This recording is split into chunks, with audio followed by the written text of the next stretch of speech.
Hello everyone. मैं नरेंद्र आपका स्वागत करता हूं अपने यूट्यूब चैनल वाईपी अकेडमी पर। देखो, हम लोग इंडियन इकोनॉमी पढ़ रहे थे। इंडियन इकोनॉमी में बैंकिंग हो गया, इन्फ्लेशन हो गया। अब नेक्स्ट टॉपिक पे आते हैं अपना इकोनॉमी का जो है टैक्स सिस्टम पूरा है ना। तो नेक्स्ट टॉपिक है अपना टैक्स सिस्टम। इसमें हम सारी बातें वही करेंगे टैक्स की पूरी, कि टैक्स कितने तरह के होते हैं, टैक्स है क्या, वो सारी बातें सर है ना। तो जो टैक्स का सिंपल सा मतलब समझ में आता है सर अपने को, सरकार जो आपको सर्विस दे रही है, सरकार के पास टैक्स लगाया क्यों जाता है, सबसे इंपॉर्टेंट है टैक्स है क्यों, यानी जो टैक्स है वो एग्जिस्ट ही क्यों करता है, सबसे पहला सवाल सर। तो उसका सिंपल सा रीजन है, सरकार को जो रेवेन्यू होता है वो टैक्स से ही तो आता है। भाई सरकार जो आपको जितनी भी सर्विसेज दे रही है वो रेवेन्यू कहाँ से आ रहा है, टैक्स से आ रहा है पूरा। तो सरकार अगर टैक्स नहीं लगाएगी तो रेवेन्यू कहाँ से आएगा उसके पास, ठीक है सर। तो इसलिए टैक्स लगाना जरूरी है सर, होना चाहिए टैक्स सिस्टम। हर कंट्री में होता है, जो भी आपसे सर्विस दे रहा है किसी भी तरह की अपने को, उस पर टैक्स लगता है सर है ना। एक बात सिंपल सा, तो रेवेन्यू के लिए टैक्स तो होना चाहिए। अब बात आती है कि टैक्स जो है वो कितने तरह के होते हैं सर। देखो, मेन चीज़ जहाँ से स्टार्ट होती है ना, कि टैक्स के टाइप्स क्या हैं। तो जो टैक्स के टाइप हैं अपने वो हैं बेसिकली दो तरह के होते हैं। एक टैक्स है अपना डायरेक्ट टैक्स, और एक होता है आपका इनडायरेक्ट। और देखो, दोनों का मीनिंग जो है वो ऑलमोस्ट लोगों को समझ में आता है, ज़्यादा ऐसा कुछ टफ नहीं है इसमें। डायरेक्ट का मतलब है सिंपल सा सर, जो लाइबिलिटी है यानी पे करने की जो आपकी व्यवस्था है कि यानी पे किसको करना पड़ेगा वो, तो उसके लिए जिम्मेदारी किसकी है, उस पर्सन की खुद की होती है, और वो ही उसको फाइन लगता है फिर। इनडायरेक्ट टैक्स सबके लिए बराबर होता है, और वो जो लाइबिलिटी है वो चेंज होती रहती है। एक बात सर, डायरेक्ट टैक्स का एग्जाम्पल हुआ आपका इनकम टैक्स, बेस्ट एग्जाम्पल है सर आपका। इनकम टैक्स हो गया अपना, कॉरपोरेशन टैक्स हो गया आपका, ये सारे टैक्स डायरेक्ट होते हैं ना। डायरेक्ट टैक्स होता है, इनकम टैक्स पर्सनल लेवल पर पे करना पड़ता है, कॉर्पोरेशन टैक्स हर कंपनी को पे करना पड़ता है सर, जो कॉर्पोरेट होता है बड़े लेवल पे। इनडायरेक्ट आपका सर जैसे जीएसटी हो गया, आप तो खैर अब तो क्या जीएसटी आ गया, जीएसटी सब कुछ टैक्स खत्म कर दिए सारे, ऑलमोस्ट टैक्स खत्म हो गए।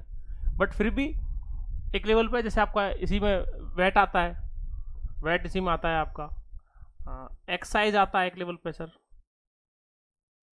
चेंज होता रहेगा वो सब चीज़ें। ये सारे सारे जो इनडायरेक्ट टैक्स होते हैं बेसिकली, एक लेवल समझ में आती है सर चीज़ें लोगों कि जीएसटी वैट ये सब चीज़ें सारी बातें सर। तो एक लेवल पर डायरेक्ट और इनडायरेक्ट में समझ में आया डिफरेंस, बेसिक डिफरेंस सर। बाकी इन सबको डेप्थ में पढ़ेंगे सर, टैक्स आएंगे सारे सारे सब चीज़ें ना।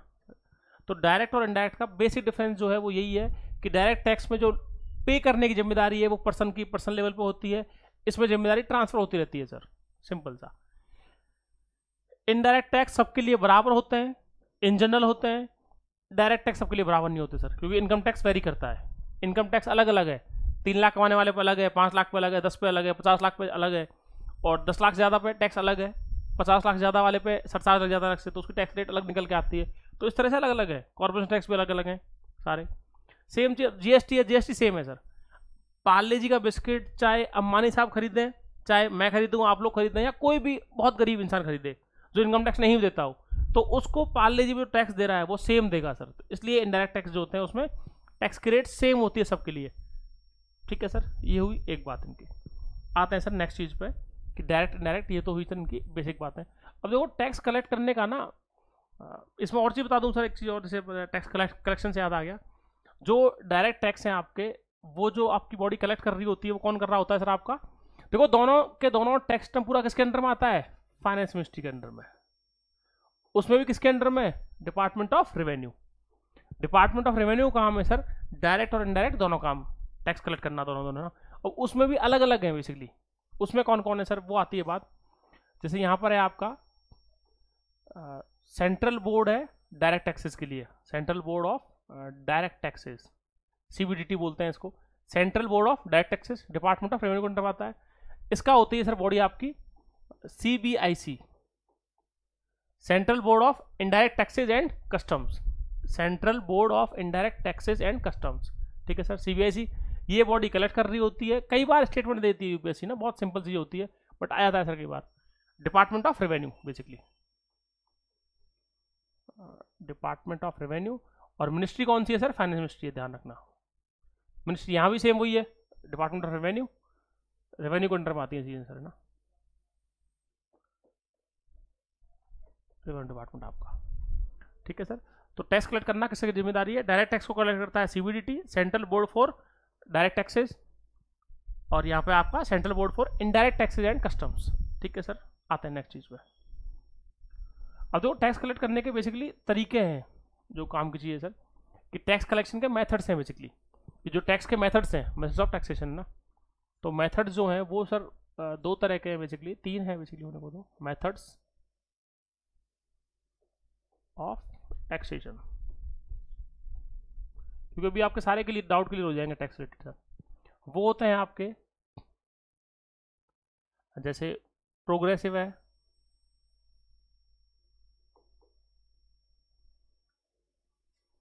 एक होता है आपका रिग्रेसिव होता है,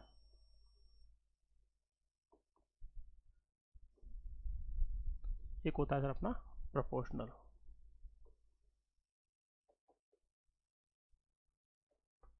सर प्रोग्रेसिव का सिंपल सा मीनिंग है, जब कभी भी टैक्स रेट जैसे जैसे स्लैब बढ़ती जाए वैसे वैसे टैक्स की रेट बढ़ती जाए। यानी कि जैसे इंडिया में होता है ना, इनकम टैक्स में देखते हैं अपन कि जैसे जैसे स्लैब बढ़ती है, यानी 5 लाख कमाने वाले पे टैक्स की रेट कम है, 7.5 लाख वाले पे थोड़ी ज़्यादा है, उससे 10 लाख वाले पे ज़्यादा है, 10 से ज़्यादा वाले पे अलग है। तो वो जो रेट है ना 5%, 10%, 20%, 30%, वो जो इनकम टैक्स की रेट है वो प्रोग्रेसिव में आती है बेसिकली। यानी जैसे जैसे आपकी इनकम टैक्स की स्लैब बढ़ेगी, जैसे जैसे इनकम इंक्रीज होगी ना वैसे वैसे टैक्स इंक्रीज होता है। यानी tax increases with increase in income.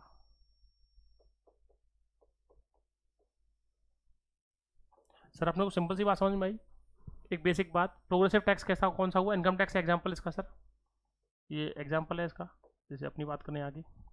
तो टैक्स इंक्रीज होता है इसमें जैसे ही आपकी इनकम इंक्रीज होगी, जब जब टैक्स इंक्रीज होगा तब तब आपकी इनकम इंक्रीज हो जाती है। ये है सर सिंपल सा, है ना। अब देखो आते हैं रिग्रेसिव पे। सर रिग्रेसिव का मतलब है जब टैक्स की रेट्स कम होने लग जाएं, यानी जैसे जैसे आपकी इनकम बढ़ रही है वैसे वैसे आपकी टैक्स की रेट कम हो गई सर। ये है सिंपल सा मतलब। क्या हुआ इस बात का सर? जैसे मान लो एग्जांपल के लिए लें सर, इसमें लिख लेते हैं सर, जैसे इसको समझने के लिए अपन एक चीज, रिग्रेसिव जो है ये, रिग्रेसिव इंडिया में नहीं होता सर। पहली बात तो इंडिया में नहीं है कहीं भी रिग्रेसिव रेट्स, इंडिया में रिग्रेसिव टैक्सेशन नहीं है बिल्कुल भी। जैसे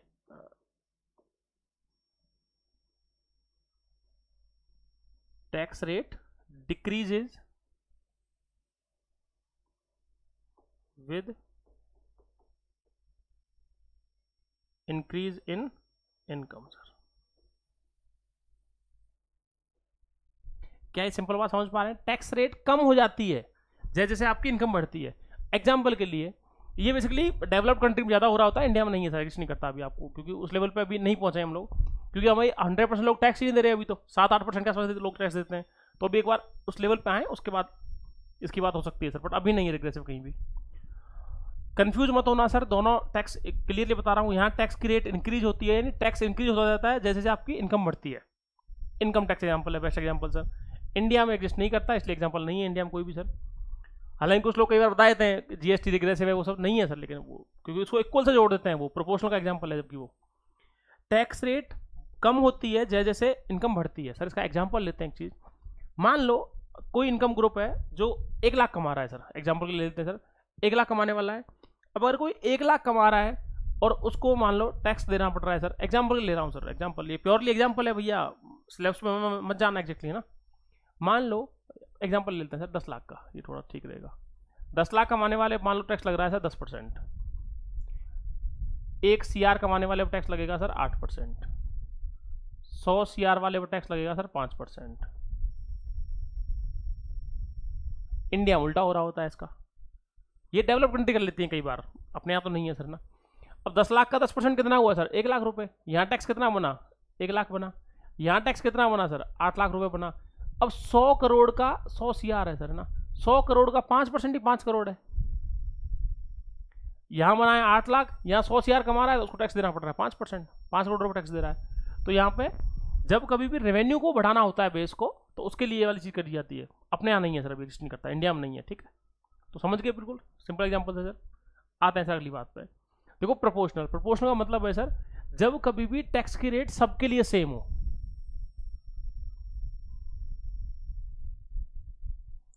यानी सर इक्वल रेट हो। एग्जांपल जीएसटी आपका,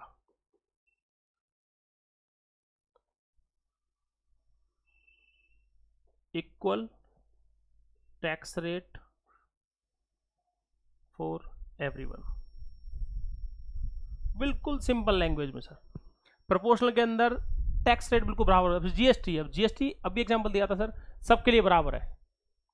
जीएसटी में फर्क नहीं पड़ता कि आप कौन सी इनकम स्लैब में आते हो सर। अगर ये पेन खरीदा आपने, फॉर एग्जांपल जो भी कॉस्ट है इसकी, 100 रुपये, 50 रुपये, 500, 1000, जो भी XYZ सर, वो जितने का है वो सबके लिए उतने का ही है। ऐसा नहीं है कि कोई बहुत बड़ा आईएएस खरीदने जाएंगे या कोई पीएमओ में काम करने वाला खरीद रहा है तो उसके लिए सस्ता लगा देंगे और उसके लिए टैक्स की रेट सेम लगेगी सर उस पर। ठीक है सर, तो ये हुआ आपकी जीएसटी। तो तीनों समझ में आए अपने को, बिल्कुल कंपेरिजन में सिंपल सा, progressive, regressive and proportional sir. ठीक है, आगे बढ़ते हैं सर, अगली बात पे आते हैं। अब देखो एक तो हुआ ही है, अब आती है बात की इंपॉर्टेंट टैक्स कौन कौन से हैं अपने ना। तो अब पढ़ते हैं सर अपन इंपॉर्टेंट टैक्स। ठीक है,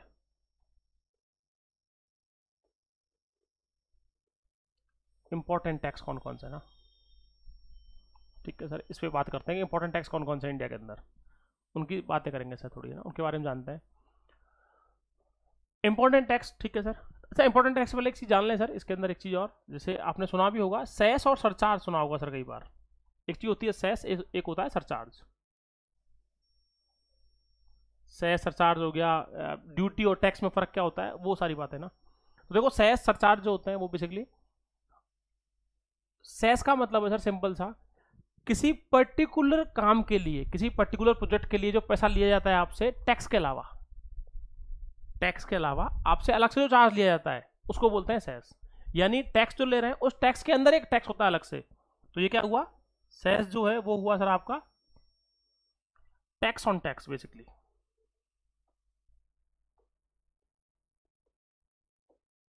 टैक्स ऑन टैक्स है ना।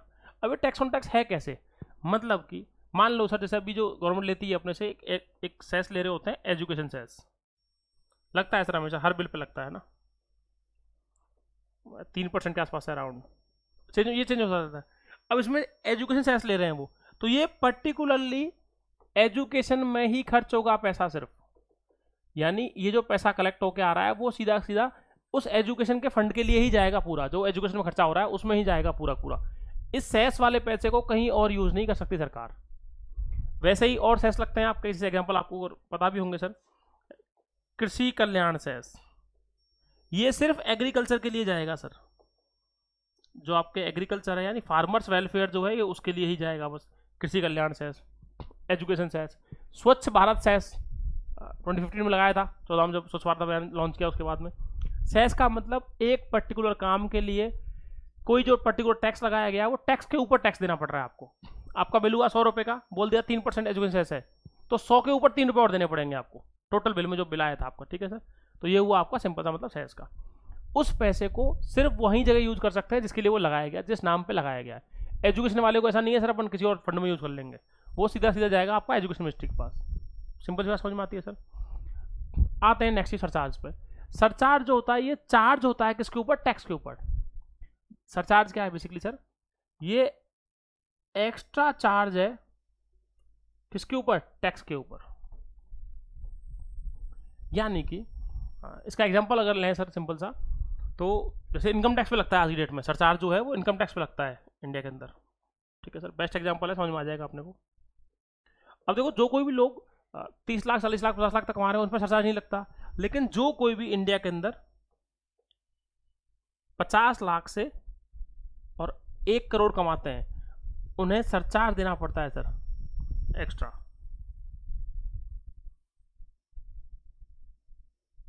पचास लाख से 1 करोड़ कमाने वाले जो लोग हैं उन्हें सर 0.25%, 0.25 है, 0.50 है, ऐसे इस तरह से वो बढ़ता आता है। ठीक है सर, 0.25 नहीं है सर, ये आई थिंक 10% है, बढ़ा दिया इसको सरकार ने। ठीक है, वो तो एसटीटी वगैरह होता है 2.25, तो 10% है सर, 10% उसको एक्स्ट्रा पैसा देना है। यानी 50 लाख के तक की इनकम पे तो कितना है उसका 30%। मान लो कोई आदमी कमा रहा है सर 1 करोड़ रुपए एग्जाम्पल के लिए, तो 50 लाख तक देना है उसको 30% टैक्स, जो भी टैक्स निकल के आया, जो भी अमाउंट निकल के आया सर। उससे ऊपर जो पैसा है 50 लाख है, उस 50 लाख के ऊपर 10% और एक्स्ट्रा देना पड़ेगा उसको। ये है सर चार्ज का मतलब सर सिंपल, यानी एक्स्ट्रा चार्ज देना पड़ता है टैक्स के ऊपर आपको। इस देखो डिफरेंस क्या हुआ, इसको यूज कर सकते हैं सिर्फ उस पर्टिकुलर काम के लिए जिसके नाम पे लिया गया है सर। सरचार्ज किसी के नाम पे नहीं लिया जाता, तो इसको कहाँ यूज करते हैं, सब जगह सर, एवरीवेयर। ये कहीं भी यूज हो सकता है सर। यानी ये पैसा कहाँ जाता है, सीधा आपके पास गवर्नमेंट के रेवेन्यू में जाता है सीधा। जहाँ वो भी सरकार के रेवेन्यू में रहा है, लेकिन सरकार उसे सीधा डायरेक्ट कर देती है कहाँ पर, उस पर्टिकुलर काम के लिए। अगर एजुकेशन से ऐसा है, कृषि कल्याण से ऐसा है, एग्रीकल्चर में आ जाएगा, फार्मर वेलफेयर में आ जाएगा। तो ये है सिंपल सी बात है सर सारी। सरचार्ज का पैसा सब जगह यूज होता है सर। सरचार्ज का पैसा कोई पर्टिकुलर जगह पर नहीं जाएगा, ये गवर्नमेंट के उसमें क्रेडिट होता है और गवर्नमेंट इसको कहीं भी यूज कर सकती है, इसके लिए कोई जवाबदेही नहीं है। तो सेस और सरचार्ज में बेसिक डिफरेंस समझ में आया आपने को, बिल्कुल बेसिक लेवल पे सर। आते हैं भैया नेक्स्ट बात पे ना, इनको बेसिक ही समझते जाना, बस वही इंपॉर्टेंट है सर जो काम की चीज़ है ना। अब देखो और चीज़ समझते हैं सर इसमें, जैसे आपको कई बार अपन ने सुना होता है एक्साइज और कस्टम, उसमें डिफरेंस समझते हैं सर है ना।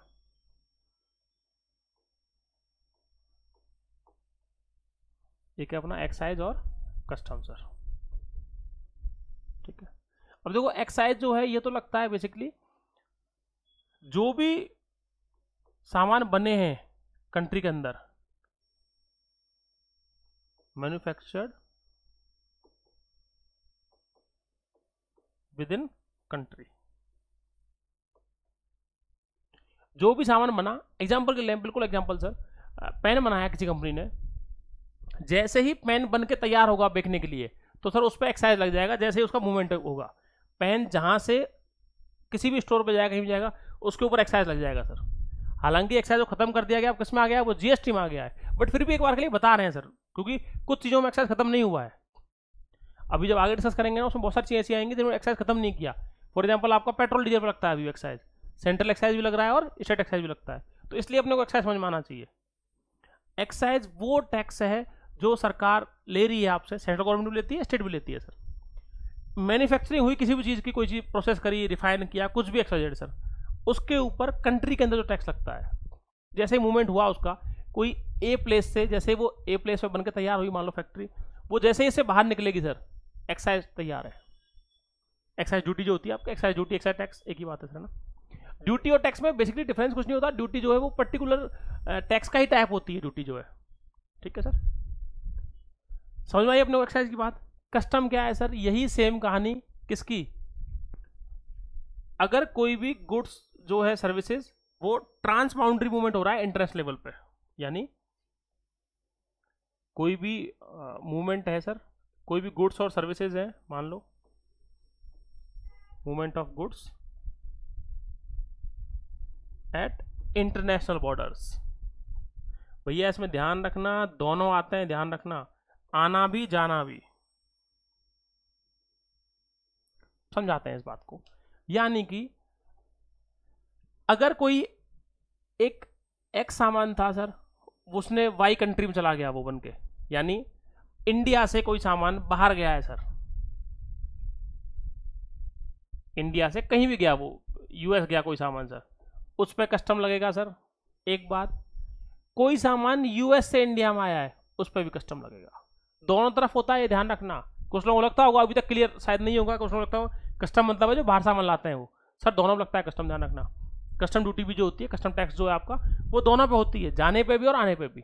यानी इंटरनेशनल बॉर्डर्स जो हैं आपके, जब जब इंटरनेशनल बॉर्डर क्रॉस होगा तब तब उसके ऊपर कस्टम लगती है सर, सिंपल सा, ठीक है। कस्टम वगैरह ऐसा कस्टम लगाया क्यों जाता है, अगर एक बेसिक सवाल सर, बहुत बेसिक सवाल दिमाग में आना चाहिए कि कस्टम जो ड्यूटी है आपकी वो लगाई, इम्प्लीमेंट क्यों की गई है, उसको इम्पोज क्यों किया गया है सर, जिससे कि आप अपने जो मार्केट है आपका खुद का, उस मार्केट को कंट्रोल कर सको। क्योंकि अगर कस्टम ड्यूटी नहीं लगाई गई, कस्टम टैक्स नहीं लगाया गया, कस्टम ड्यूटी नहीं हो, तो सर लोग बहुत सारी चीज़ें वैसे आ जाएंगी जिससे आपका खुद का मार्केट खराब हो जाएगा। रीजनल जो मार्केट है आपका, आपका खुद का इंडियन गवर्नमेंट का जो मार्केट है वो खत्म हो जाएगा, अपना इकोनॉमी खत्म हो जाएगी अपनी, इंपैक्ट पड़ेगा। खत्म होने का मतलब है इंपैक्ट पड़ेगा सर। मान लो हम किसी पे चाइनीज गुड्स हैं, अगर उन पर कस्टम ना लगाएं तो सर चाइनीज गुड्स बहुत ज़्यादा नहीं आ जाएंगे, सस्ते बनते हैं वहाँ पे, एक अलग कारण है सस्ते बनने का सर, वेज सस्ती है, वहाँ सेल्स पॉलिसी थोड़ी बेटर है उनकी, सब चीज़ें। इंडिया में अगर चाइनीज गुड्स को अगर अपन कस्टम ना लगाएं, उसको कस्टम ड्यूटी ना हो, तो सर कितने ज़्यादा आ जाएंगे। तो अगर चाइनीज गुड्स आ गए तो सर इंडियन जो गुड्स हैं, अपने खुद के जो मैन्युफैक्चरिंग गुड्स हैं, अपने इंडिया वाले सामान, वैल्यू नहीं रहेगी ना उनकी, डिमांड ही नहीं होगी। भाई 10 रुपये की चीज़ अगर आपको 6 में मिल रही है तो डेफिनेटली 6 वाली खरीदेंगे अपन। भाई देखते भी हैं ना, जैसे अपन दिवाली वगैरह आप देखते हैं, या आजकल शादी वगैरह हम देख रहे हैं सर, लाइटिंग जो होती है, पूरा फैंसी आइटम सबका सब चाइनीज आ रहा है, सस्ता ही इतना मिलता है वो।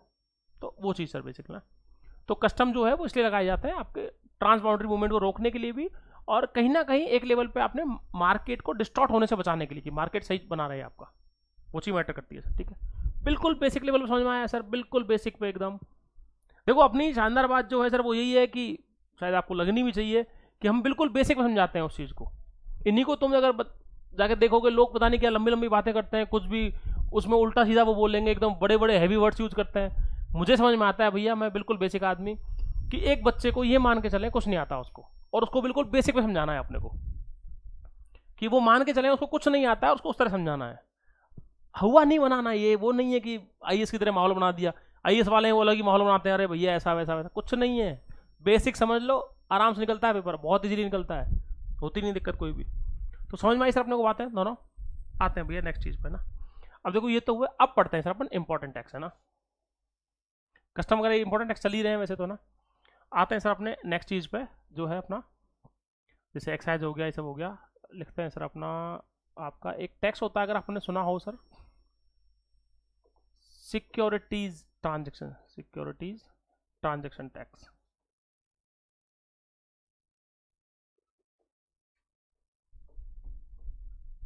अपन इंपॉर्टेंट टैक्स ही पढ़ रहे हैं ना, उसमें एक्साइज कस्टम भी थे, और अब नेक्स्ट टैक्स अपना ये वाला आ गया सर। देखो सिक्योरिटीज का मतलब क्या समझते हो सर, जो स्टॉक मार्केट में यूज की जाती हैं, एक चैप्टर आएगा अलग से, पूरा पढ़ेंगे उसको, वो अलग से दे रखा है पूरा। सिक्योरिटी का यहाँ सिंपल सा मतलब बताता हूँ सर अभी आपको। स्टॉक्स जो होते हैं अपने, डेरिवेटिव्स होते हैं आपके, बॉन्ड वगैरह जो अपन खरीदते बेचते हैं, जो स्टॉक मार्केट में खरीद फरोख्त होती है पूरी पूरी सर, है ना, सेल एंड परचेज, उसको बोलते हैं अपन सिक्योरिटीज। ठीक है, होता क्या है, जब कभी भी किसी स्टॉक मार्केट के अंदर आप कोई भी चीज़ खरीद, सिक्योरिटी खरीदते या बेचते हो, तो जब जब ट्रांजेक्शन होगा ना उसका, तो उस पर आपको एक टैक्स देना पड़ता है सर, बिल्कुल सिंपल चीज़। जब जब सिक्योरिटीज पर ट्रांजेक्शन होता है तो उसमें इक्विटी शेयर्स पर अलग है, प्रेफरेंस शेयर्स पर अलग है, डेरिवेटिव्स पर अलग है, सब पे अलग अलग होता है, वो सब आएगा सर बाद में ना। बट अभी के लिए समझ लें ये टैक्स कौन सा है सर, जो आप स्टॉक मार्केट में पे करते हो सर, यानी वो टैक्स, ये टैक्स कौन सा है, स्टॉक मार्केट वाला। देखते हैं ना स्टॉक मार्केट क्रैश हो गया, ऊपर गया, नीचे आ गया, लोगों को इतना फायदा हो गया, इतना नुकसान हो गया, तो फायदा नुकसान कब होता है, लोग शेयर्स खरीदते और बेचते हैं, तो आपको स्टॉक मार्केट में जो आप टैक्स पे करते हो सर। ठीक है, ठीक है, सेल ऑफ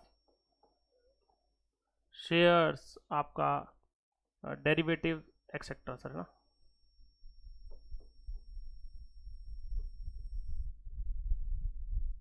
ठीक है, ये हुई सर एक बात।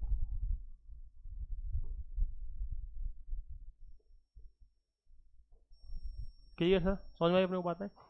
हालांकि टैक्स की रेट बहुत कम है सर, की ध्यान रखना, जैसे 0.01 से लेके 0.125 तक होती है, इस तरह से है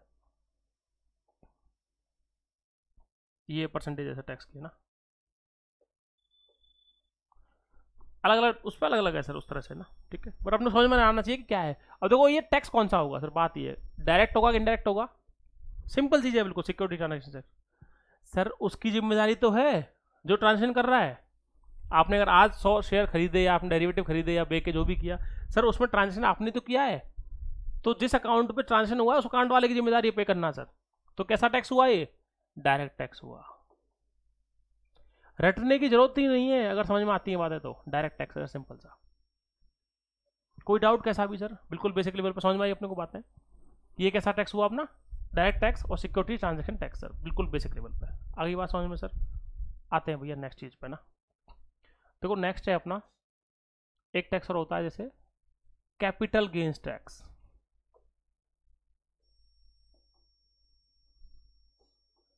अब देखो कैपिटल गेन्स का मतलब सेम वही चीज़ सर, इसमें भी वही बात है। कैपिटल का मतलब है सर मूवेबल इमूवेबल, दो तरह की कैपिटल होती है आपकी। इमूवेबल में तो आपकी प्रॉपर्टी वगैरह ये सब आ जाती है, लैंड वगैरह प्रॉपर्टी वगैरह वो सब चीज़ें। और आपके जो मूवेबल होता है उसमें आपको वही शेयर्स, स्टॉक, आपके डेरिवेटिव्स, वो सब चीज़ें आती हैं सर। उस पर जो कैपिटल गेन्स टैक्स है, उसका मतलब क्या है, जिस कैपिटल पे आपको आपने मान लो कोई चीज़ 100 रुपये खरीदी, एग्जाम्पल के लिए सर 100 में मान लो आपको सर 120 की बेच दी वो आपने, तो जो आपको 20% प्रॉफिट हुआ है ना, उस 20% का कुछ टैक्स देना पड़ेगा आपको। ये है सिंपल सी बात, बिल्कुल आसान भाषा में। जो आपको प्रॉफिट हुआ है, उस कैपिटल जो गेन हुआ ना आपको, उस गेन के ऊपर आपको टैक्स देना पड़ेगा सर। ये है सिंपल सा कैपिटल गेन्स टैक्स। अभी 2 तरह का होता है सर। तो जो कैपिटल गेन्स टैक्स है ये आपका 2 तरह का होता है, और 2 तरह कौन से हैं सर आपके? एक तो है लॉन्ग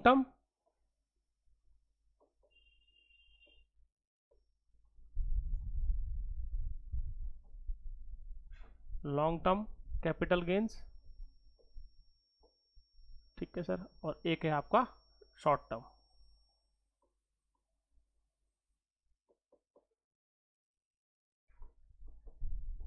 ठीक है, अब देखो बात आती है लॉन्ग टर्म और शॉर्ट टर्म का मतलब क्या है सर। जो कोई भी कैपिटल आपने यहाँ, लॉन्ग टर्म का मतलब क्या बोला जा रहा है यहाँ पे, आपने अगर 24 मंथ्स से ज्यादा होल्ड करी है, मोर देन 24 मंथ्स, ये याद रखना बस sir. Short term less than 24।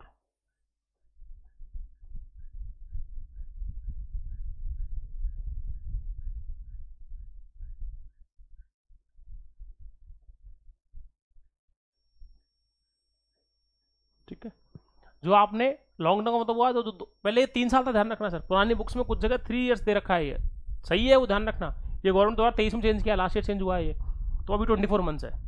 Long term मतलब 2000 आपके 24 महीने मतलब 2 साल से ज़्यादा, और शॉर्ट टर्म का मतलब है 2 साल से कम। सिंपल चीज़ ये हुई सर, सिंपल सी बात है ना। अब ये बताओ सर, कैपिटल गेन्स टैक्स कैसा टैक्स हुआ, डायरेक्ट या इनडायरेक्ट? सिंपल चीज़, बस एक बार पॉज करो और सोचो उस चीज़ को, 1 सेकंड के लिए पॉज करो और उसको एक बार सोचो अपन कि सर क्या हो सकता है, वो कौन सा टैक्स हो सकता है आपका।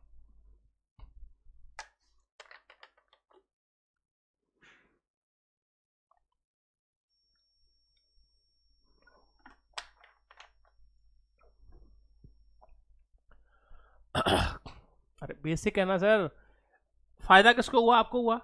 अगर आपने अपनी प्रॉपर्टी बेची, आपने अपना कोई खेत बेचा, कुछ भी सर, सॉरी खेत नहीं, घर बेचा आपने, सर ध्यान रखना कैपिटल गेन्स टैक्स में कौन छूटा हुआ है, एग्रीकल्चर लैंड जो होती है।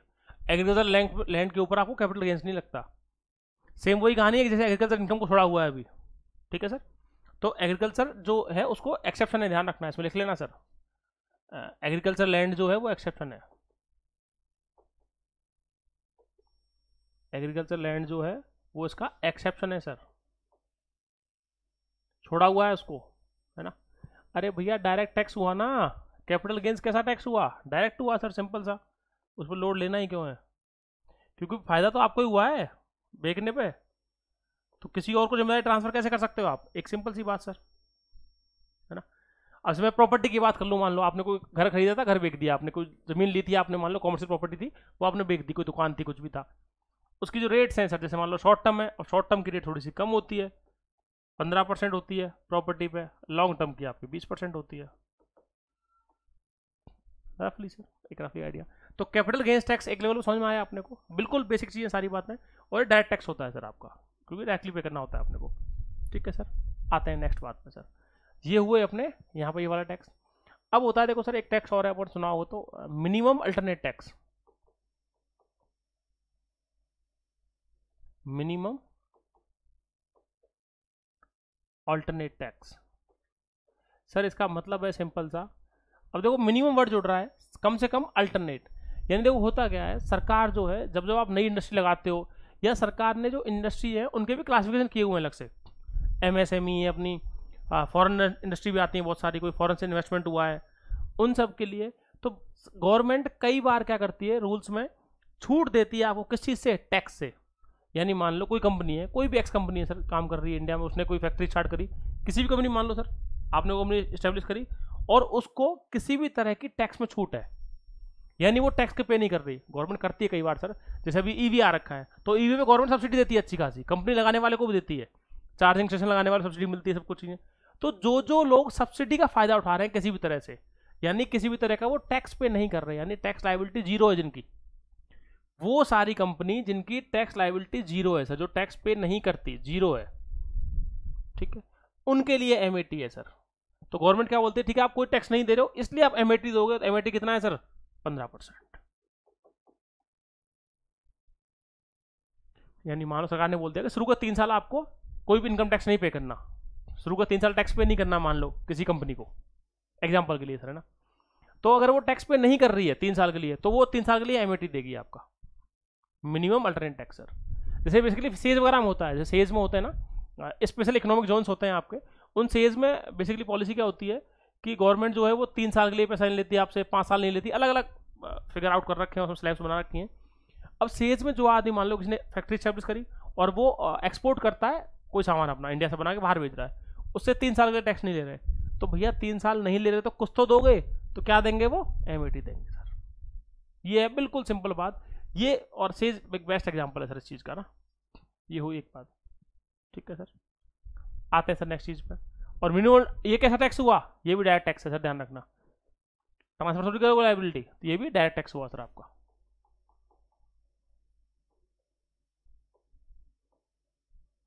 ठीक है सर, आते हैं भैया नेक्स्ट बात पे। ये हुई अपनी एक बात सर।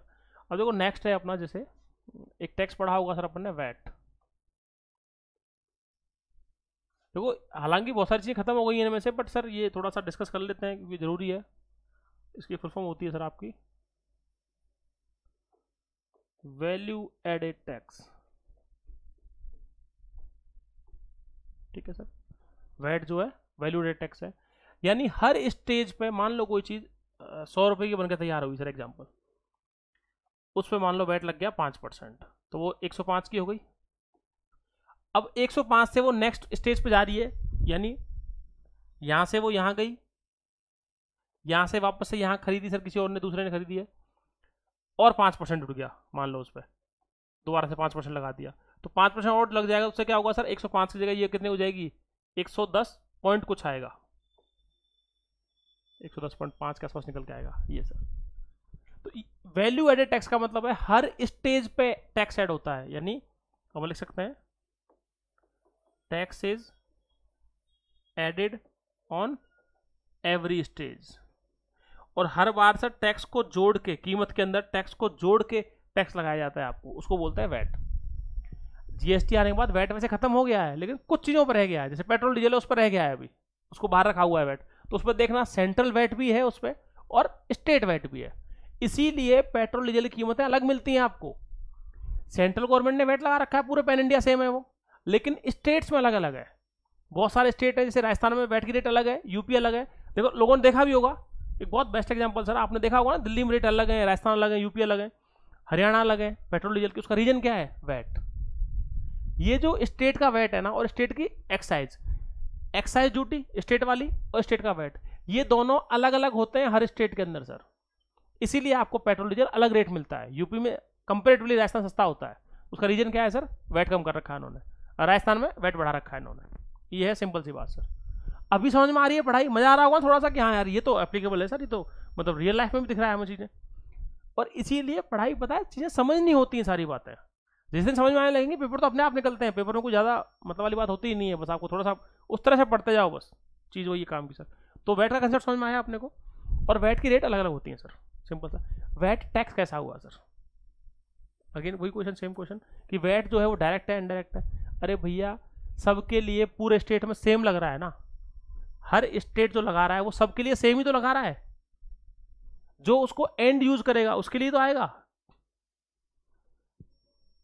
सरकार से रिफाइनरी वाले ने लिया, रिफाइनरी ने उसको रिफाइन करके आपको हिंदुस्तान पेट्रोलियम इंडियन ऑयल को दे दिया, इंडियन ऑयल ने मान लो बेच दिया उसको किसी पेट्रोल वाले को दे दिया, वहां से ले गए, और पेट्रोल वाला आपको दे रहा है उसको। सर आपने मान लो किसी और को वो तेल, हालांकि होता नहीं है, इलीगल है वो, बट जैसे गाँव में लोग सेल करते हैं, डीजल वगैरह करते हैं सर, तो वो ट्रांसफर हो रही है ना बार बार, तो वैट कैसा हुआ, इनडायरेक्ट टैक्स हुआ।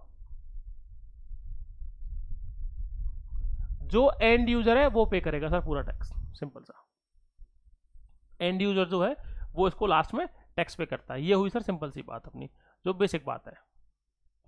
समझ में आई अपने को ये वाली बातें पूरी सर। आते हैं सर नेक्स्ट चीज पे ना। देखो नेक्स्ट है अपना, इसके बाद जो लास्ट मेन जो टैक्स बचता है वो बचता है सर आपका जीएसटी, है ना। Goods and services tax sir. इसकी मोटी मोटी 4 बातें सर थोड़ा समझ लेते हैं क्या क्या हैं, कैसे काम करती हैं। Goods and services tax sir, इसके अंदर इन सारे टैक्स को खत्म कर दिया गया, ऑलमोस्ट टैक्सेस को खत्म कर दिया। इनडायरेक्ट टैक्स, जीएसटी कैसा टैक्स है सर? इनडायरेक्ट है। पहली बात इनडायरेक्ट टैक्स है सर, है ना, सबके लिए बराबर लगता है। एक बात सर, जितने भी गुड्स एंड जितनी सर्विस है उनको सबको सज्यूम कर दिया गया। कुछ 5 7 8 रह गई हैं, बस 4 5 रह गई हैं सर मेन में ना। ठीक है, जीएसटी लाए कब थे सर? 2017 में। ठीक है, 2017 1 जुलाई को इम्प्लीमेंट हुआ सर, है ना, इम्प्लीमेंटेड 1 जुलाई।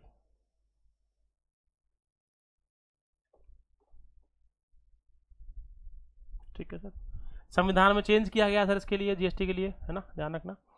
कौन सा चेंज था संविधान में? 101 101वां कॉन्स्टिट्यूशनल अमेंडमेंट एक्ट सर, संविधान संशोधन अधिनियम। 101 जो बदलाव था संविधान के अंदर वो आपका जीएसटी लेके आया सर। ठीक है, इंडायरेक्ट टैक्स लेके आया, सारी बातें 17 में आ गया सर, 2017 में लागू हो गया सारी बातें। अब आते हैं सर जीएसटी के अंदर जो उसके अंदर और जो चीज़ें हैं काम की। जीएसटी में सर आपकी जो स्लैब्स बनाई गई हैं, यानी अभी आप बोल सकते हैं सर जीएसटी कितने तरह का होता है? जीएसटी 3 तरह का, ध्यान रखना सर। एक है सर आपका एसजीएसटी, एक है सर आपका सीजीएसटी, और एक है सर आपका आईजीएसटी। ठीक है, एसजीएसटी के साथ में सर एक और होगा दूसरा आपका यूटीजीएसटी, यानी जहां भी जो यूटी है आपकी उनमें से पौंडीचेरी वगैरह, दिल्ली वगैरह, उनमें यूटीजीएसटी लगता है। ठीक है सर, एक ही बात है वो, या तो ये लग रहा होगा या फिर ये लग रहा होगा। एसजीएसटी स्टेट का जीएसटी है, स्टेट कलेक्ट करता है, स्टेट के पास काम आता है। सीजीएसटी सेंटर कलेक्ट करता है, सेंटर के लिए काम आता है। आईजीएसटी सेंटर कलेक्ट करता है, दोनों काम आता है सर, दोनों डिवाइड होता है, सिंपल सा।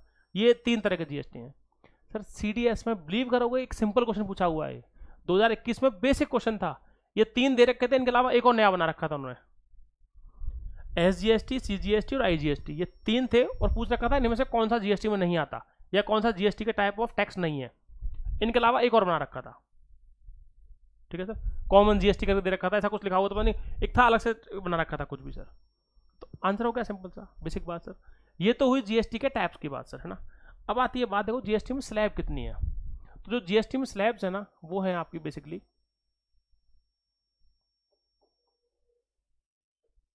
स्लैब्स इन जीएसटी, वो है सर आपकी 0%, 5%, 12, 18 और 28। ठीक है सर, 0% एसेंशियल गुड्स आते हैं आपके, अनाज वगैरह, ये सब चीज़ें सारी बातें हैं सर। 5% में दूध दही ये सब चीज़ें आती हैं, बेसिक जो टर्म्स होती हैं चीज़ें ना सर। 12% में आपके कपड़े वगैरह आते हैं, एपरल्स आते हैं अपने, वो सारी बातें आती हैं। ठीक है, ये सब नहीं लिख रहा हूँ, जरूरत नहीं है लिखने की सर, बहुत बेसिक है ना। 12% में एपरल्स आते हैं, आपके रेस्टोरेंट आते हैं जो छोटे लेवल पर काम कर रहे हैं, जिनमें एसी नहीं होता, नॉन एसी वगैरह। 18% में आपकी सारी सारी सर्विस आती हैं सर। 28% में आपके लग्जरी गुड्स आते हैं, लिख देता हूँ सर फिर भी कुछ लोगों को, क्योंकि बच्चों को क्या है, इस ऑनलाइन सिस्टम ने उन्होंने ना मक्कार भी बना दिया, ये भी सच है सर। मानना है मत मानना, भले गाली दे देना मेरे को, लेकिन सच ये भी है सर। 5% में आते हैं सर आपके जैसे हाउस होल्ड आइटम्स जो होते हैं अपने। ठीक है, 12% में सर आपके बेसिकली जैसे मान लो अपना नोटबुक वगैरह है वो सब आती हैं, यानी अपन एपरल्स बोल सकते हैं सस्ते वाले।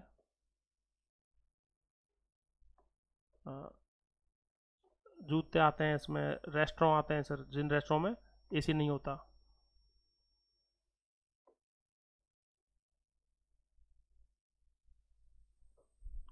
रेस्टोरेंट कौन से वाले सर? Non AC.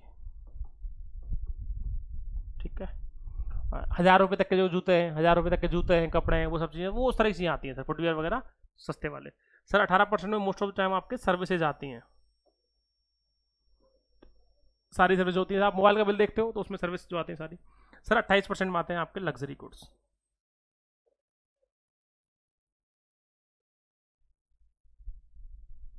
या फिर जिन्हें हम सिन गुड्स भी बोलते हैं सर, यानी जिनकी आपको जरूरत नहीं है, बस आप माहौल के लिए कर रहे हो सर खर्चा, वो सब चीज़ें ना।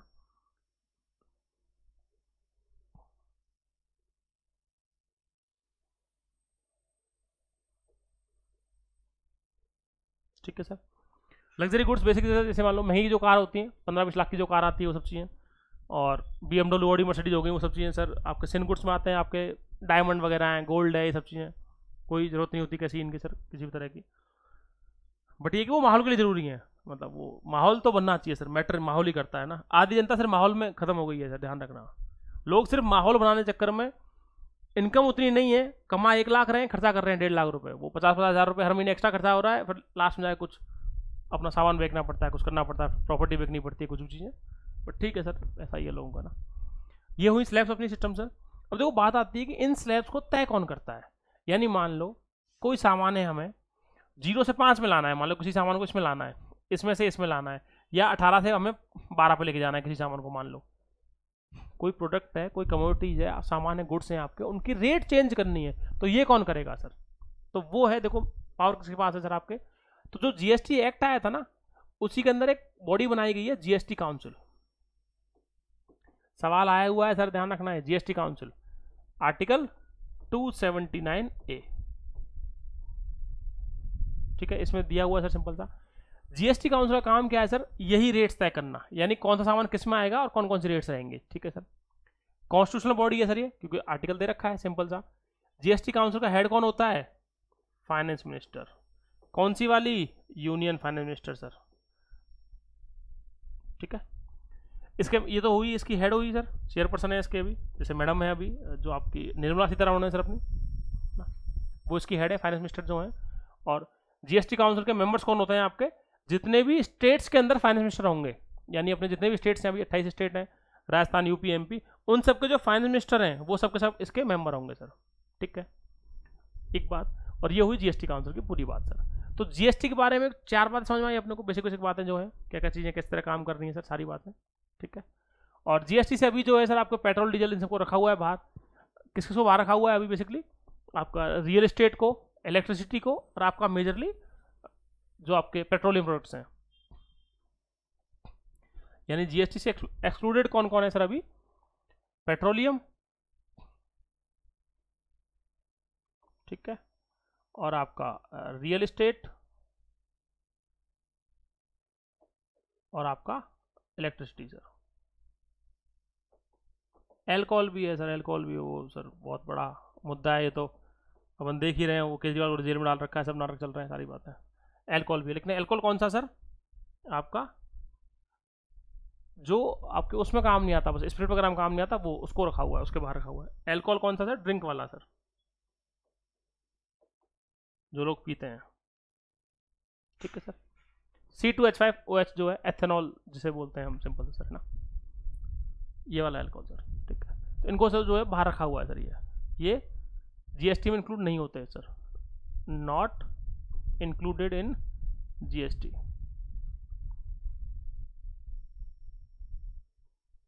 ठीक है।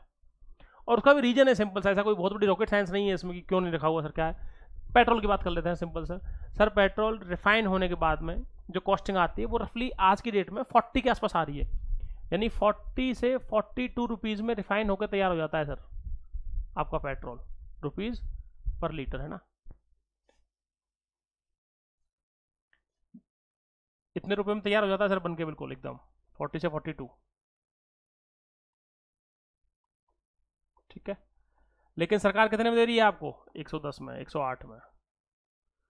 जीएसटी पे भी देखा था सर, एक चीज देखी थी अपन ने, जीएसटी में स्लैब कितनी हाईएस्ट? 18, 28। तो 28 में तो लग्जरी आती है, अब पेट्रोल डीजल लग्जरी तो है नहीं, तो उसे 18 या 12 में रखना पड़ेगा।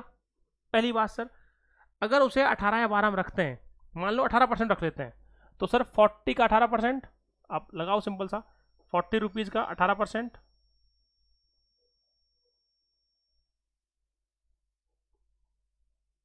कितना निकल के आएगा सर? रफली आइडिया सर 8 रुपये के आसपास, 7 पॉइंट कुछ। तो 40 में 8 रुपये और जोड़ लो सर, 48 का पड़ेगा आपको, मैक्सिमम 50 मान लो सर। तो सरकार को कितने में बेचना पड़ेगा पेट्रोल डीजल? 50 रुपये में। कल को मान लो इसकी इनपुट कॉस्ट बढ़ भी जाती है, तो 50 से 55 हो जाएगा, 60 हो जाएगा सर। तो जो चीज़ 50-55 की पड़ रही है सर, वो आपको कितने में दे रहे हैं? 100 में, 110 में, इसलिए बाहर रखा हुआ है। सेम चीज़ इलेक्ट्रिसिटी साथ में, सेम रियल एस्टेट, सबके साथ में सेम कहानी है सर। एल्कोहल भी सेम है सर, ठीक है। ये हुई सर अपनी एक बहुत सिंपल सी बात। इस पूरी कहानी की क्लियर सर, है ना। तो अपने को एक लेवल पे सर टैक्स सिस्टम समझ में आया पूरा टैक्स सिस्टम की सारी बातें कि टैक्स किस तरह काम कर रहे हैं, वो सारी बातें सर। नेक्स्ट वीडियो में सर नेक्स्ट टॉपिक के साथ मिलते हैं, और पढ़ते रहे और बेसिक्स क्लियर किया करो। देखो हमेशा बोल रहा हूँ मैं सर, बेसिक पे काम किया करो। अगर आपके बेसिक क्लियर है ना तो एग्जाम में दिक्कत नहीं आती, चाहे यूपीएससी का आईएएस क्यों ना दे रहे हो सर अपन। ये हुई सिंपल सी बात सर। मिलते हैं नेक्स्ट वीडियो में सर ना। Okay, thank you.